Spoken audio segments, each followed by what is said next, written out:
अस्सलाम वालेकुम एवरीवन। आज हमारा जो टॉपिक है वो है हेमरेज एंड शॉक। हमारा पिछला चैप्टर कंप्लीट हो गया। अब हम नेक्स्ट चैप्टर स्टार्ट करें which is haemorrhage and shock. First of all haemorrhage से आप सभी वाकिफ़ होंगे। हेमरेज क्या होता है? हेमरेज वो होता है जब हमारा ब्लड वॉल्यूम कम हो जाता है। वो ब्लड वॉल्यूम किसी भी वेसल के रप्चर की वजह से होता है। ब्लड वेसल का रप्चर हो जाता है एंड देन उससे ब्लड लीकेज होना शुरू कर देता है। लेट्स सपोज ये ब्रेन हेमरेज भी हो सकता है। Let's suppose this is brain और ये ब्लड सप्लाई जा रही है ब्रेन में इस वेसल के थ्रू, ठीक है। अब इसका यहाँ से रप्चर हो गया क्योंकि उसको एक्स्ट्रा प्रेशर मिल रहा था। अब उसकी बहुत रीजंस हो सकती हैं। हाइपरटेंशन हो सकती है, अगर पर्सन का बीपी बहुत ज़्यादा है तो प्रेशर ज़्यादा पड़ेगा। प्रेशर और समटाइम टेंशन की वजह से ब्रेन हेमरेज हो जाता होता है। तो इस सब की इसका अब क्या हल क्या है? इसमें आपने क्या करना है, सिंपली यहाँ से जो है वेसल का रप्चर हो गया है तो ये ब्लड लीक होना शुरू हो गया। अब ब्लीडिंग जो है इंटरनल ब्लीडिंग भी हो सकती है, ब्लीडिंग जो है एक्सटर्नल ब्लीडिंग भी हो सकती है। ब्रेन के अंदर ही ब्लीडिंग होना शुरू हो जाए पार्ट्स में, या समटाइम ब्रेन के बाहर ब्लीडिंग होना शुरू हो जाए। तो दिस इज़ कॉल्ड हेमरेज। अब इसको हम पढ़ लेते हैं।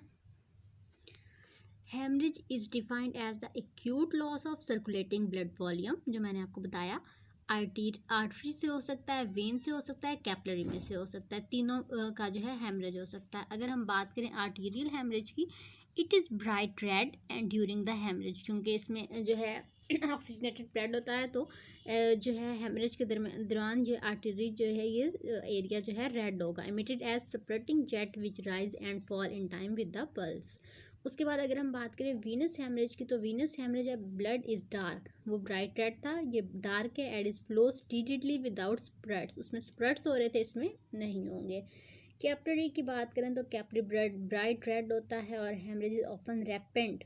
बाकी आर्टरी और वेन्स की निस्बत ब्लड जो कैपिलरी का जो हेमरेज होता है वो ज़्यादा ब्राइट होता है और रैपिड लॉस होता है। अच्छा, haemorrhage from a wound when a wound is sustained, मतलब ज़्यादा टाइम तक एक जो है ज़ख्म रह गया है। सर्जरी और ट्रॉमा के केस में हेमरेज में टेक प्लेस इधर इमीडिएटली प्राइमरी हेमरेज और few hours after reactionary haemorrhage. मतलब फर्स्ट ऑफ ऑल तो अगर उसी वक्त हो गया तो प्राइमरी हेमरेज है। अगर कुछ टाइम बाद हुआ है तो कुछ घंटे बाद हुआ है तो वो रिएक्शनरी, मतलब किसी चीज़ के रिएक्शन के रिजल्ट में हेमरेज हुआ। एंड देन अगर कुछ दिन बाद हुआ देन वो सेकेंडरी किसी और रीज़न की वजह से हुआ है, वो है सेकेंडरी हेमरेज। तो ये तीन चीज़ें याद रखनी है, प्राइमरी, रिएक्शनरी और सेकेंडरी। इनके नेम से ही इंडिकेट हो रहा है। प्राइमरी मतलब प्रीवियस कोई रीज़न नहीं है, वैसे ही हो गया। और सेकेंड जो हो रहा है रिएक्शनरी, वो किसी चीज़ के रिएक्शन के रिजल्ट में, और सेकेंडरी जो है वो सेकेंडली मतलब किसी और रीज़न की वजह से।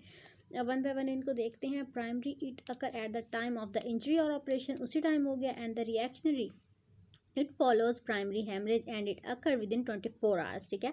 मैं हमने पढ़ा था ना ये विद इन आवर्स होता है। उसके बाद it is mainly due to slipping of a ligature और लॉस ऑफ आर्टीरियल स्पैज, कोई क्लॉट था उसका लॉस हो गया। Increase in the blood pressure after resuscitation, pressure कैसे एक्सर्ट हो रहा था यहाँ पर मैंने आपको सारा करके दिखाया है।